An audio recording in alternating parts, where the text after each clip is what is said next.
నమస్తే నిన్నల్ని welcome to story board.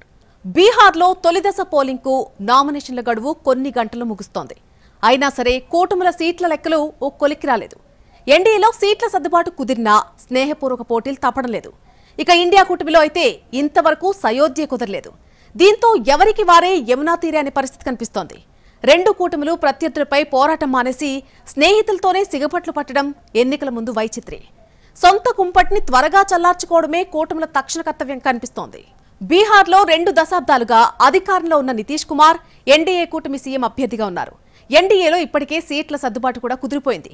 కానీ చిన్న పార్టీల సన్నాయి నొక్కులతో కొన్ని స్థానాల్లో స్నేహపూర్వక పోటీలు తప్పేలా కనిపించడం లేదు. వీలైనంత వరకు ఇంటి పోరు లేకుండా చూసుకోవాలని ఎన్డీఏ తీవ్ర ప్రయత్నాలే చేస్తోంది. బీహార్లో ఎన్నికల కోసం ఎన్డీఏ సిద్ధమవుతోంది. ఇప్పటికే సీట్ల సర్దుబాటు ఫైనల్ చేసుకున్న కూటమి స్నేహపూర్వక పోటీలపై ఆందోళన చెందుతోంది. ప్రధాన పార్టీలు బీజేపీ, జేడీయూ మధ్య సర్దుబాటులో సమస్యలు లేకపోయినా చిన్న పార్టీలు ఎల్జేపీ, హెచ్ఏఎంలు మాత్రం స్నేహపూర్వక పోటీలకు దిగుతున్నాయి. చెరి 101 సీట్లతో సర్దుబాటు ఖరారు చేసుకున్న బీజేపీ, జేడీయూ, చిరాగ్ పాస్వాన్ పార్టీకి 28 సీట్లు, హిందుస్థాన్ ఆవాం మోర్చా, రాష్ట్రీయ ఆవాం మోర్చా పార్టీలకు చెరి 6 సీట్లిచ్చాయి. కానీ బీజేపీ కంటే ఎక్కువ సీట్లలో పోటీకి జేడీయూ సిద్ధపడుతోంది. అలాగే చిరాగ్ పాస్వాన్ కోరుకున్న స్థానాలు కూడా జేడీయూకు దక్కడం ఎల్జేపీకి కంటగింపుగా మారింది. దీంతో తమకు బలమున్న స్థానాల్లో స్నేహపూర్వక పోటీకి పాస్వాన్ పార్టీ రెడీ అయింది. ఇదే సమయంలో తాము కోరిన సీట్లు చిరాగ్కు కట్టబెట్టారని జీతన్ రామ్ మాంఝీ అసంతృప్తిగా ఉన్నారు. ఆయన కూడా తమ పార్టీకి బలమున్న స్థానాల్లో స్నేహపూర్వక పోటీకి రెడీ అంటున్నారు.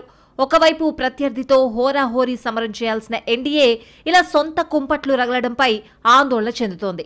గత ఎన్నికల్లో కూడా తక్కువ మార్జిన్తో గట్టెక్కామని ఈసారి సొంత కుంపట్లు అసలుకే ఎసరు తెస్తాయేమోనని ఎన్డీఏ తలపట్టుకుంటోంది. దీంతో నామినేషన్లు వేసిన ఉపసంహరణ విషయంలో దృష్టి పెట్టాలని ఆలోచిస్తోంది. మరి స్నేహపూర్వక పోటీల నివారణలో ఎన్డీఏ ఎంతవరకు సఫలీకృతమవుతుందనేది చూడాల్సి ఉంది. ఎన్డీఏ కూటమిలో పైకి అంతా బాగున్నట్టు కనిపిస్తున్నా లోపల లుకలుకలున్నాయనే సంగతి సీట్ల సర్దుబాటుతో తేలిపోయిందనే అభిప్రాయాలున్నాయి. బీజేపీ కంటే జేడీయూ ఎక్కువ సీట్లలో పోటీకి సిద్ధపడ్డం వెనుక వ్యూహాత్మక కారణాలున్నాయనే చర్చ జరుగుతోంది. జేడీయూ బలహీనపడిందన్న నమ్మకంతో ఆ పార్టీతో సమాన సీట్లలో పోటీకి బీజేపీ సిద్ధపడింది. ఎలాగూ గత ఎన్నికల్లో అత్యధిక స్ట్రైక్ రేట్ సాధించిన పార్టీగా ఈసారి కూడా మెరుగైన ఫలితాలు సాధిస్తామని భావిస్తోంది.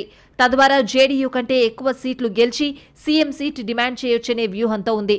బీజేపీ వ్యూహాన్ని పసిగట్టిన జేడీయూ పైకి సర్దుబాటుకు ఓకే చెప్పినట్టు నటిస్తూ చివరకు మరికొన్ని స్థానాల్లో నామినేషన్లు వేసి ముందు జాగ్రత్త పడిన సూచనలు కనిపిస్తున్నాయి. గత ఎన్నికల్లో బీజేపీ కూడా ఇదే వ్యూహం అమలు చేస్తుందని జేడీయూ నేతలు గుర్తు చేస్తున్నారు. అయితే ఇల్లు అలకగానే పండగ కాదంటున్న బీజేపీ తొలి దశలో జేడీయూ తోక జాడిస్తే రెండో దశలో తాము చుక్కలు చూపిస్తామని సంకేతాలు పంపుతోంది. ఇలా ప్రధాన పార్టీలే పరస్పర అపనమ్మకంతో ఉండడం ఎన్డీఏకు ఎలాంటి ఫలితాలనిస్తుంది అనేది తేలాలి. సీఎం అయ్యాక 10 ఏళ్ల పాటు అభివృద్ధి కోసమే రాజకీయం చేస్తున్నట్టుగా కలరిచ్చిన నితీష్ ఆ తర్వాత మాత్రం అధికారం కోసం అభివృద్ధిని అడ్డుపెట్టుకుంటున్నారనే ప్రచారం ఉంది. దీనికి తోడు మిత్రపక్షం బీజేపీ వ్యూహాల ముందు నితీష్ జిత్తులు పనిచేయలేదు. దీంతో జేడీయూ క్రమంగా బలహీనపడుతూ వచ్చింది. మొదట్లో సీట్లు తగ్గితే ఆ విషయాన్ని లైట్ తీసుకున్నారు నితీష్. దీంతో గ్రౌండ్లో బలం కూడా కోల్పోయింది జేడీయూ. ఒకప్పుడు జేడీయూ కంచుకోటల్లో ఇప్పుడు బీజేపీ పాగా వేసిందంటే నితీష్ తన సీఎం కుర్చీ మినహా ఇంకేదీ ఎక్కువ కాదనుకున్న పర్యవసానమే అని ప్రత్యేకంగా చెప్పాల్సిన పనిలేదు. ఇక బీజేపీకి మొదట్లో సుశీల్ కుమార్ మోడీ లాంటి బీహారీ నేత బాగా కలిసొచ్చారు. డిప్యూటీ సీఎంగా సీఎం కంటే మంచి పేరు సంపాదించుకున్న సుశీల్ కుమార్ మోడీ అనుకోకుండా చనిపోవడంతో ఆ పార్టీ జోరుకు కాస్త బ్రేకులు పడ్డాయి. అయితే మోడీ వచ్చాక ఆయన ఇమేజ్తో బీహార్ బీజేపీ బండి లాగిస్తున్నా ఇప్పటికీ సరైన నేత లేని లోటు సుస్పష్టం. అదే సుశీల్ కుమార్ మోడీ ఇప్పుడు ఉండుంటే బీజేపీ ఫేట్ మరోలా ఉండేదని ఆ పార్టీ నేతలు అనుకుంటూ ఉంటారు. ఆ మాటలో నిజం లేకపోలేదని మిగతా పార్టీలు కూడా అంగీకరిస్తాయి. ప్రస్తుత డిప్యూటీ సీఎం సామ్రాట్ చౌదరి బీజేపీ నేత అయినా ఆయన పేరు జనంలోకి పెద్దగా వెళ్లలేదు. కనీసం బీజేపీ కార్యకర్తల్ని కూడా ఆయన సంఘటితం చేయలేకపోతున్నారనే విమర్శలున్నాయి. ఇక ఎన్డీఏలో ప్రధాన పార్టీల తర్వాత బలమున్న పార్టీ లోక్ జనశక్తినే. ఆ పార్టీ అధినేత చిరాగ్ పాస్వాన్ తండ్రి రామ్ విలాస్ పాస్వాన్ ప్రభావాన్ని నమ్ముకుని రాజకీయం చేస్తున్నారు. మొన్నటి లోక్సభ ఎన్నికల్లో అనూహ్యంగా 100% ఫలితాలు సాధించిన చిరాగ్ ఇప్పుడు ఓ దశలో తేజస్వికి పోటీగా యువ సీఎం ఫేస్ గా మారాలని ఆరాటపడ్డారు. కానీ బీజేపీ ఆ ఆశలకు బ్రేకులు వేసింది. పోనీ ఒంటరి పోటీకి దిగుదామనే ఆలోచన కూడా చేశారు. కానీ మారిన పరిస్థితుల్లో అది అంత సేఫ్ కాదని భావించిన కాషాయ పార్టీ ఎల్జేపీకి సర్దుబాటులో సీట్లు కేటాయించింది. కానీ చిరాగ్ పాస్వాన్లో అసంతృప్తి అలాగే ఉందనే వాదన వినిపిస్తోంది. ఖచ్చితంగా తనకు బలమున్న ప్రాంతాల్లో చిరాగ్ గెలుపోటముల్ని ప్రభావితం చేయడం ఖాయమే. మరి ఎన్నికల ప్రక్రియ ముందుకు సాగే కొద్దీ చిరాగ్ మెదడులో ఏ పురుగు తొలుస్తుందో ప్రస్తుతానికి ఎవరూ చెప్పలేకపోతున్నారు. ఇక హిందుస్థాన్ ఆవాం మోర్చా అధినేత మాజీ సీఎం జీతన్ రామ్ మాంఝీ కూడా అసంతృప్తిగా ఉన్నారు. తాము కోరిన సీట్లను చిరాగ్కు కేటాయించారని స్నేహపూర్వక పోటీకి రెడీ అంటున్నారు. దీంతో చిన్న పార్టీల పంచాయతీ కూటమి ఫలితాల్ని ప్రభావితం చేసే అవకాశాలు కనిపిస్తున్నాయి. అటు చిరాగ్ను ఇటు మాంఝీని ఇంకోవైపు జేడీయూను బుజ్జగించి స్నేహపూర్వక పోటీలు నివారించాలని అంతిమ లబ్ధి పొందాలని బీజేపీ చివరి ప్రయత్నాలు చేస్తోంది. మాట వింటే ఓ పరిష్కారం, వినకపోతే మరో తంట అనే కోణంలో చెప్పి చూస్తోంది. చివరి ప్రయత్నాలు కూడా ఫలించకపోతే కలిసి అధికార ఉట్టి కొడదామా, వేర్వేరుగా మునిగిపోదామా, ఏదో ఒకటి తేల్చుకోవాలని అల్టిమేటం ఇచ్చే ఛాన్స్ ఉంది. తామేం చేసినా కూటమిని అధికారంలోకి తేవడానికి అంటోంది బీజేపీ. నితీష్ సీఎం కుర్చీని లాక్కుంటే ఊరుకునేది లేదని జేడీయూ హుంకరిస్తోంది. తమకు బలమున్న స్థానాల్ని ఎవరికి వదులుకునేది లేదని చిన్న పార్టీలు గుడ్లురుముతున్నాయి. ఇలా పేరుకి సీట్ల సర్దుబాటు చేసుకుని కూడా సిగపట్లు పడుతున్నాయి ఎన్డీఏ పార్టీలు. మరి రేపు పూర్తిస్థాయి ప్రచార బరిలోకి దిగాక గ్రౌండ్లో ఇంకేం చిత్రాలు చూడాలోనని ఎన్డీఏ క్యాడర్ ప్రశ్నార్థకంగా ఉంది. నామినేషన్లకు తుదిగడువు ముంచుకొస్తున్నా సరే ఇండియా కూటమిలో సీట్ల లెక్కలే తేలలేదు. కాంగ్రెస్ ఆర్జేడీ మధ్య పంచాయతీ తేలిన తరుణంలో చిన్న పార్టీలు కూడా మంకుపట్టు పడుతూ ఉండడం పరిస్థితిని మరింత జట్లం చేస్తోంది. ప్రస్తుతానికి ఎవరికి వారే నామినేషన్లు వేసే పనిలో ఉన్నారు. మరి సర్దుబాటు ఎప్పటికి ఖరారవుతుంది అనేది అంతుచిక్కని ప్రశ్నే. బీహార్లో ఈసారి మార్పుకు జనం అవకాశమిస్తారని గట్టిగా చెప్తోంది ఇండియా కూటమి. కానీ ఎన్నికలకు కనీస సన్నద్ధత కూడా చేసుకోవడం లేదు. నామినేషన్ల తుది గడువు దగ్గర పడుతున్నా సీట్ల సర్దుబాటు చేసుకోకపోవడం చర్చకు తావిస్తోంది. కూటమిలో చిన్న పార్టీల సంగతి పక్కన పెడితే ప్రధాన పార్టీలు ఆర్జేడీ, కాంగ్రెస్ మధ్యే సీట్ల విషయంలోనే కాదు సీఎం ఫేస్ విషయంలోనూ ఏకాభిప్రాయం కుదరడం లేదన్న ప్రచారం కలవరపెడుతోంది. అసలు బీహార్లో కాంగ్రెస్ బలమే తక్కువ, సరైన నేత ఎలాగూ లేరు. మరి ఏం చూసుకుని తేజస్వి యాదవ్ని సీఎం ఫేస్ గా అంగీకరించడం లేదనే ప్రశ్నకు జవాబు దొరకడం లేదు. అలాగే కాంగ్రెస్ ఈసారి 50 నుంచి 60 సీట్లలో పోటీకి సిద్ధపడడం కూడా ఆర్జేడీకి షాక్ ఇస్తోంది. ఈ కారణంతోనే కాంగ్రెస్ ఆర్జేడీ మధ్య 2-3 దఫాలుగా అటు ఢిల్లీలో ఇటు పాట్నాలో చర్చలు జరిగినా పరిష్కారం దొరకలేదు. ఈ రెండు పార్టీలకే సర్దుబాటు కుదరని పరిస్థితుల్లో సందట్లో సడేమియాలాగా వీఐపీ పార్టీ ఎక్స్ట్రాల్ చేస్తోంది. తమ పరిధికి మించి సీట్లు కోరుతూ ఆర్జేడీకి తలబొప్పి కట్టిస్తోంది. దీంతో ఎన్నికల్లో సాయపడాల్సిన మిత్రులే సమస్యలు సృష్టిస్తున్నారని తేజస్వి వాపోతున్నారు. ఎంత నచ్చజెప్పినా మిత్రులు వినకపోవడంతో చివరకు ఆర్జేడీ తన నేతల నామినేషన్లకు గ్రీన్ సిగ్నల్ ఇచ్చింది. లేదంటే మిత్రుల ఈగోలతో అసలు పోటీకే దూరమయ్యే దుస్థితొస్తుందని భయపడుతోంది. ఈసారి తేజస్వి నేతృత్వంలో అధికారం ఖాయమని గట్టి నమ్మకంతో ఉన్న ఆర్జేడీ కూటమిలో విభేదాలపై ఆందోళన చెందుతోంది. ప్రత్యర్థితో గట్టి పోరాటం చేయాల్సిన తరుణంలో సొంతింట్లో కుంపట్లు రగులుకోవడం ఆ పార్టీకి మింగుడు పడ్డలేదు. ఇండియా కూటమిలో మొదటి నుంచి ప్రధాన శక్తి ఆర్జేడీనే. అధికారం కోల్పోయినా ఓటు బ్యాంక్ మరీ పడిపోకుండా లాలు కుటుంబం జాగ్రత్త పడింది. కుటుంబంలో ఎన్ని తగాదాలొచ్చినా, పలువురు జైలుకెళ్లినా, చివరకు ముస్లిం యాదవ్ ఓటు బ్యాంకుకు గండిపడినా ఏదో రకంగా ఆర్జేడీ ప్రధాన రాజకీయ శక్తిగానే కొనసాగింది. తేజస్వి, తేజ్ ప్రతాప్ మధ్య విభేదాలు వివాదానికి దారితీసినప్పుడు పార్టీ భవిష్యత్తుపై సందేహాలొచ్చినా తేజస్వి ఎదుగుదలతో అన్ని సందేహాలకు ఫుల్ స్టాపులు పడ్డాయి. గత 10 ఏళ్లలో రాటుదేలిన తేజస్వి నితీష్ ఇమేజ్ ను విజయవంతంగా డ్యామేజ్ చేశారు. నితీష్ మాటల గొప్పే గాని చేతలో ఏవీ లేదని తేజస్వి బీహారులకు అరటిపండొల్చి నోట్లో పెట్టారు. పనిలో పనిగా లాలు హయాంలో జరిగిన పనులకు తనకు సంబంధం లేదని, ఇది కొత్త ఆర్జేడీ అని ఓటర్లకు భరోసా ఇస్తున్నారు. దీంతో యువకుడు, విద్యావంతుడైన తేజస్వి బీహారులకు, అందులోనూ ముఖ్యంగా కరుడుగట్టిన ఆర్జేడీ మద్దతుదారులకు సరికొత్త ఆశాకిరణలా కనిపిస్తున్నారు. దీనికి తోడు తేజస్వి చేస్తున్న యాత్రల ప్రభావం కూడా పార్టీపై పడి ఆర్జేడీకి దూరమైన కొన్ని వర్గాలు కూడా మనసు మార్చుకున్నాయని ఆ పార్టీ నేతలు చెప్తున్నారు. ఇక కూటమిలో మరో పార్టీ కాంగ్రెస్ బలం పెద్దగా పెరిగిందేవీ లేదు. కానీ ఈసారి మాత్రం ఓట్ల చోరీ ఆరోపణలతో రాహుల్ చేపట్టిన ఓటర్ అధికార్ యాత్ర బీహార్ ఎన్నికల టోన్ను గట్టిగా సెట్ చేసిందని పేరొచ్చింది. ఆ యాత్రలో తేజస్వి కూడా పాల్గొనడం తమకు ప్లస్ అయిందని ఆర్జేడీ అంచనా వేస్తోంది. ఇలా అన్ని రకాలుగా ఎన్నికలకు సిద్ధమైన ఆర్జేడీ ఈసారి నితీష్ ను గద్దె దించాల్సిందేనని కంకణం కట్టుకుంది. కలిసొస్తే మిత్రులతో కలిసి పోరాటం, లేదంటే సొంత బలంతోనే తాడోపేడో తేల్చుకుంటామంటోంది ఆర్జేడీ. ఒక్కసారి బరిలో దిగాక తమకు పోటీగా ఉంది ఎవరైనా ప్రత్యర్థులేనని ఆ పార్టీ నేతలంటున్నారు. దీంతో నామినేషన్ల ఉపసంహరణ నాటికి ఏ పార్టీ ఎన్ని సీట్లలో పోటీ చేస్తుంది, ఎక్కడెక్కడ స్నేహపూర్వక పోటీలుంటాయి అనేది చెప్పలేని విధంగా ఉంది. మొదట ఆర్జేడీని, తర్వాత జేడీయూను ఆదరించిన బీహారీలు ఈసారి ఎవరిని ఆదరిస్తారనేది తేలాల్సింది. లాలూ ఇప్పటికే క్రియాశీల రాజకీయాలకు దూరం జరగడం, తేజస్వి యాక్టివ్ పాలిటిక్స్ లో బిజీగా మారడంతో ఆర్జేడీకి తేజస్వి ఏ మేరకు జవసత్వాలిస్తారనేది ఆసక్తికరం. గత ఎన్నికల్లో తేజస్వి నేతృత్వంలో మంచి ఫలితాలు సాధించిన ఆర్జేడీ ఈసారి అధికార ఉట్టి కొట్టేస్తామనే ధీమాతో కనిపిస్తోంది. తేజస్వి కూడా ఆ ధీమాతోనే నింపాదిగా కనిపిస్తున్నారనే అభిప్రాయాలున్నాయి. గతంలో నిబ్బరంగా ఉండే నితీష్ ను ఇప్పుడు సొంత పార్టీ స్థితిగతుల కంటే వ్యక్తిగత ఆరోగ్య సమస్యలే ఎక్కువగా కలవరపరుస్తాయనే వాదన గట్టిగా వినిపిస్తోంది. మరి నితీష్ బలహీనతను తేజస్వి ఏ మేరకు వాడుకుంటారు?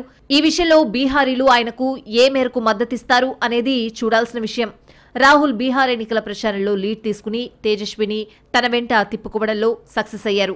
ఇదే ఊపులో తాము గెలిచే సీట్ల సంఖ్యను గణనీయంగా పెంచుకోవాలి అనేది హస్తం పార్టీ ఆలోచన. దీనికోసం కావలసిన అన్ని ఎత్తుగడల్ని వాడడానికి కాంగ్రెస్ పార్టీ రెడీ అయిపోయింది. ఇండియా కూటమికి బీహార్ ఎన్నికలు అగ్ని పరీక్షగా మారాయి. ఎన్డీఏకు గట్టి పోటీ ఇస్తున్నామన్న భావన నిజమా కాదా అనేది ప్రజాక్షేత్రంలో తేల్చుకోవాల్సిన సమయం ఇది. ఇప్పుడు బీహార్లో విపక్ష జెండా ఎగిరితే ఇండియా కూటమికి నైతిక బలం పెరిగినట్టే.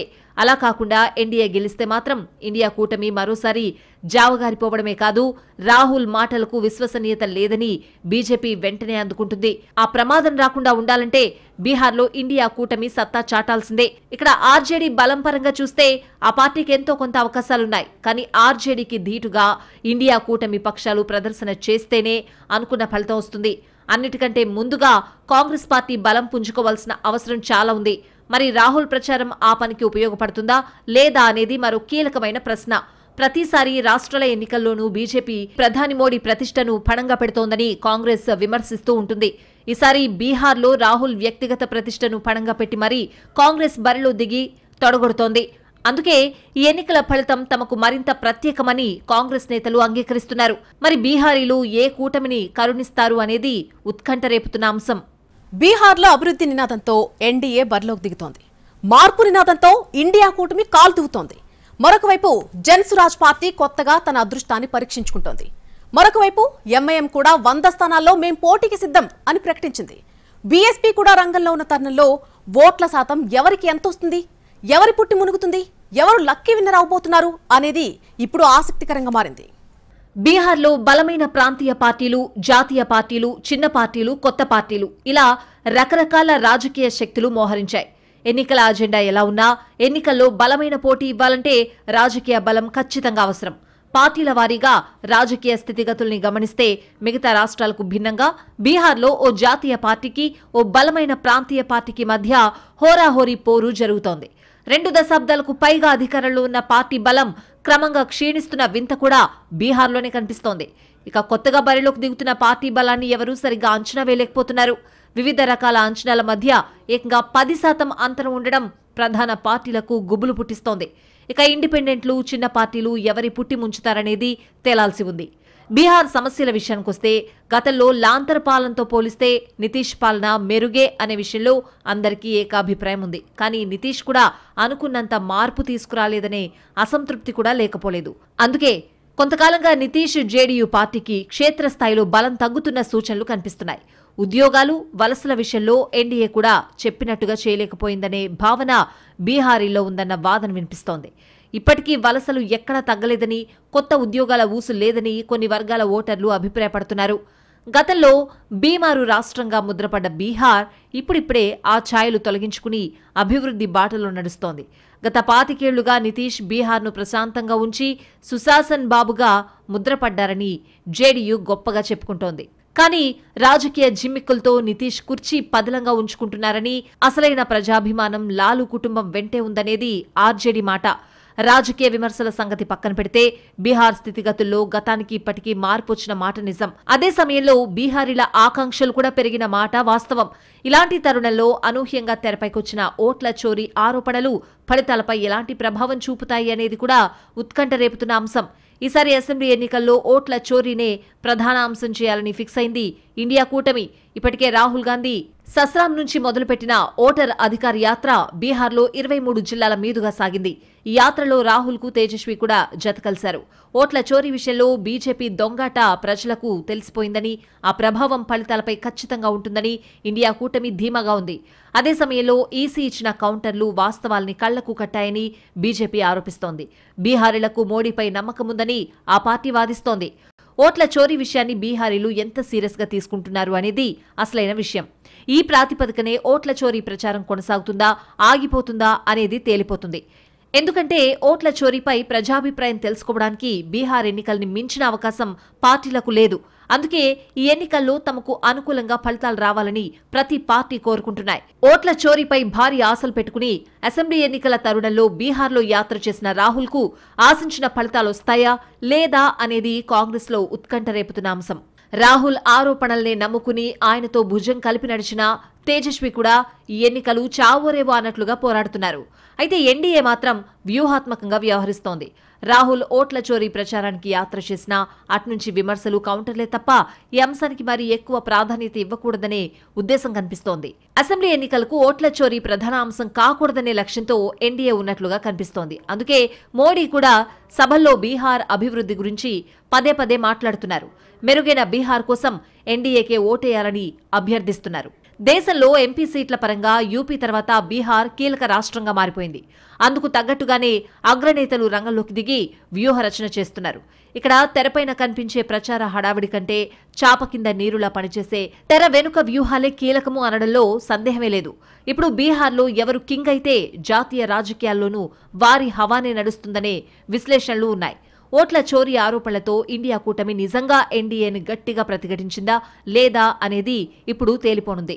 అందుకే ఇండియా కూటమి ఈ ఎన్నికల్లో తాడోపేడో తేల్చుకోవాలని నిర్ణయించుకుంది.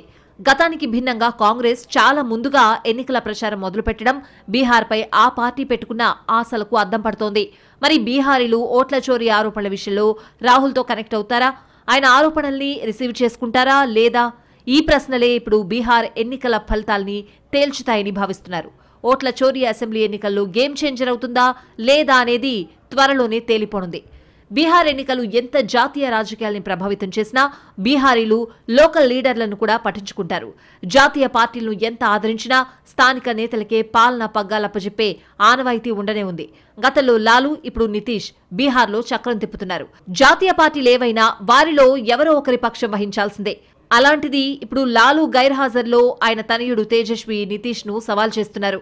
తేజస్వి నితీష్ ఫైట్ ఇదే మొదటిసారి కాకపోయినా గత ఎన్నికల్లో తేజస్వి అమెచ్యూర్ లీడర్ గా ఉన్నారు. కానీ ఈసారి తేజస్వి బాగా రాటుదేలారనే అంచనాలున్నాయి. ఆర్జేడీ సంస్థాగత బలం, యువ ఓటర్లను ఆకర్షించడం, లాలూ మద్దతుదారులైన మాస్ ఓటర్లు చెక్కుచెదరకుండా చూసుకోవడం వంటి పనులు చేశారు తేజస్వి. అలాగే గత 5 ఏళ్లలో కొన్నిసార్లు అసెంబ్లీలో కూడా తేజస్వి తన మార్కేంటో చూపించారు. ఇలా పరిణితి చెందిన తేజస్వితో ఇటీవలి కాలంలో తడబడుతున్న నితీష్ పోటీ రసవత్రంగా మారింది. బీహార్ అసెంబ్లీ ఎన్నికల్లో ఎప్పుడూ అండర్ కరెంట్ గా ఉండే బీహార్ ప్రైడ్ ఈసారి ఎవరి సైడ్ తీసుకుంటే వారిదే విజయమనే అంచనాలున్నాయి. ఇక్కడ ప్రధాన పోటీ నితీష్, తేజస్వి మధ్య జరుగుతోంది. కానీ ఈ పోటీని పాశ్వాన్ కుటుంబం, మాంఝీ పార్టీ, కుష్వాహా కూడా ఏ మేరకు ప్రభావితం చేస్తారనేది కూడా కీలకాంశమే. బీహార్లో ఎప్పుడూ చిన్న పార్టీలు తెచ్చుకునే ఓట్లే విజేతల్ని డిసైడ్ చేస్తున్నాయి. ఈసారి కొత్తగా జన్ సూరజ్ పార్టీ పెట్టిన ప్రశాంత్ కిషోర్ ఏం చేస్తారనేది కూడా కీలకంగా మారే అవకాశం లేకపోలేదు. ఇప్పటికైతే ప్రశాంత్ కిషోర్ నేరుగా జేడీయూనే టార్గెట్ చేస్తున్నారు. ఆ పార్టీకి 25 సీట్లొస్తే రాజకీయ సన్యాసం చేస్తానని సవాల్ విసురుతున్నారు. మరి ఇన్ని లెక్కలు, సమీకరణల మధ్య ఏ పార్టీ అంతిమ విజేతగా నిలుస్తుంది, ఎవరి రాజకీయ ఆకాంక్షలు నెరవేరుతాయి అనేది ప్రస్తుతానికి సస్పెన్సే.